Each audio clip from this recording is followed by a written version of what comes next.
Welcome into the Business on Purpose podcast. Scott Beebe, your host, the head coach, the founder of the Business on Purpose platform. Our goal is simple, and it's the same every day: to liberate you, the small business owner, from the chaos of working in your business. Excellent question from a small business owner, actually in our group coaching, with our Business on Purpose group coaching. This guy has got an ace. He's got a superstar talent. Now, we've told you before, and we say it all the time, and that we're not super interested in superstar talent. What we're really interested in is simple talent that can follow thoughtful process. Simple talent that can follow thoughtful process. That's why we have a motto when we write out our job roles. It's role first, people agnostic. Role first, people agnostic. We want to identify the role before we identify the people of the role. You might say, well, that's inhumane. It's actually just the opposite. It's very humane. It's very people first, people centric kind of thinking. Because what's inhumane is to bring in a talent to a role that's not yet been defined. And so we want to be role first, people agnostic. That leads into this great question from the small business owner, is if I do have a great talent and they're at the high end of their talent pool and they're also at the high end of their pay grade at this point, what in the heck do I do to incentivize them well? Not only to recognize them so that they feel like they're special, but at the same time incentivize them so they have those little perks, those little things that they go, you know what, I'll never get this anywhere else.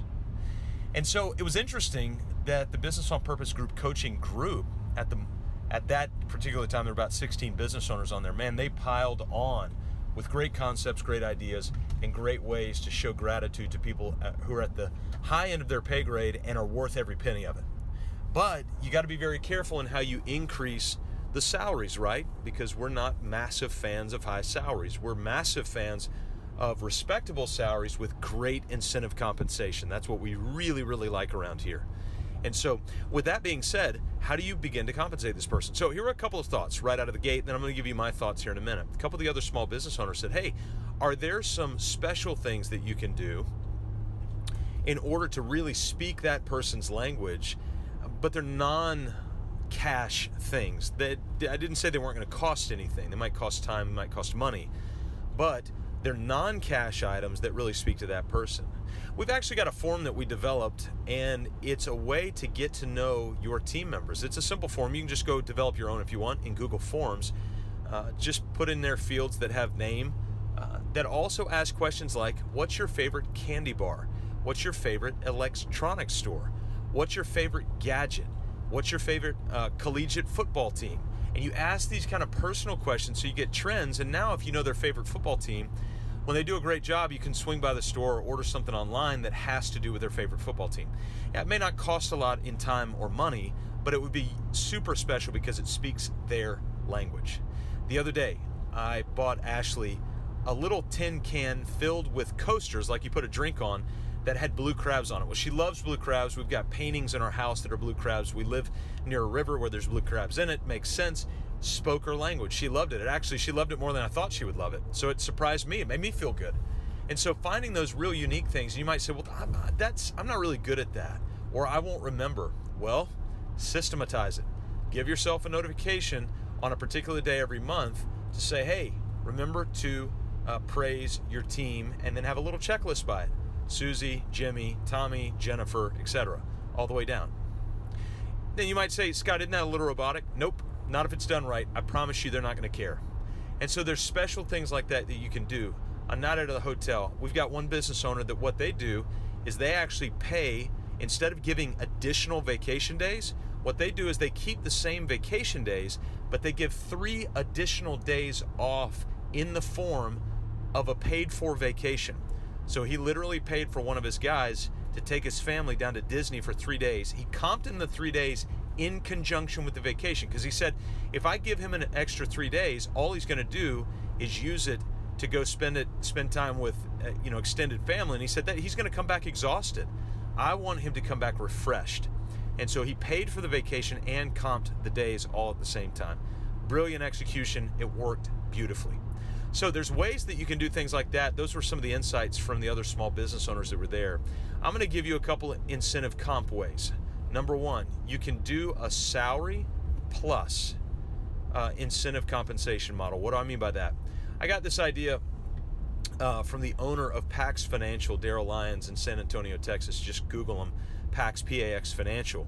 And Daryl Lyons said, hey, the way that we compensate at the time, the way that we compensate people is we give them their base salary and then tell them if we hit our revenue targets and keep our expenses in line. So if we hit our revenue targets and keep our expenses in line, if we do that, then by default we've hit our profit numbers. And if we hit our profit numbers, then we will give you an additional 10% kicker to your salary. Now think of the beauty of this. Not only does it give kind of a carrot that you can jump for, but also by going ahead and letting them know it's going to be 10% up front, now you can budget for that. You can budget for that. And so there's real big opportunity to do some budgeted things so you're not shocked at the end of the year when your incentive comes and how you're paying out your team. The other way you do it is just build a simple calculator. Whatever your profit is at the end of the year, and I mean real profit, whatever your profit is, determine that we're going to give X% of that profit, and that's going to be the profit that we distribute. And so you take whatever that is. So let's say you had $50,000 of profit at the end of the year, and you made a determination, we're going to take 10% of that and give it away. And then you take your employees, break it down by percentage based on performance, and then just cut that profit pool up by their percentage until you get out to 90 or 100%. And so that's another way to do it, is to create a simple calculator on a spreadsheet. We do it all the time to be able to help small business owners give that out.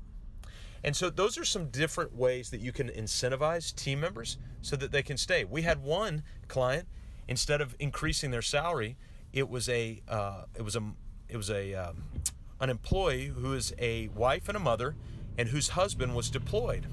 And so what they did, instead of incentive compensation, they gave a little increase in salary, but marginal. And what they decided to do was they actually gave this mother whose husband was deployed with children at the house, I believe it was twice monthly house cleaning and twice weekly food, I forget what they call it, like a supper club, where they go and get actual pre-made suppers for that evening. So twice a week, 8 times a month, they would get dinner completely prepared and delivered, and then twice a month they would have their house completely cleaned. And that was a little perk, a little benefit. Wow, do you think that team member is going to think twice about leaving? Heck no, because they're being taken care of. And so those are some innovative ways that you can begin to embolden the team that you have, and then simple recognition. Go down the street and buy a trophy. Seriously, go down the street, buy a trophy. Have their name engraved on it and just say, you're awesome. And I just wanted to give you a trophy because you're awesome. We actually we're starting to give our clients in the group coaching program trophies when they graduate. And they're excited about it. They're excited about receiving those. So find some innovative ways, but here's the bottom line. Whatever you do, process what you do. Make it consistency, because the consistency is what's going to communicate appreciation over time. Hey, if you lack clarity on how to do all of this and you need to draw out a simple vision story for your business, which, hint, hint, all of you need to do, just go to mybusinessonpurpose.com/vision. Our entire tutorial and template is there completely for you. It's the exact same tutorial that we use in our client engagements when we're out at the vision story. It's all right there for you. mybusinessonpurpose.com/vision. And check us out every single episode right here on the Business on Purpose podcast. I'll see you next time.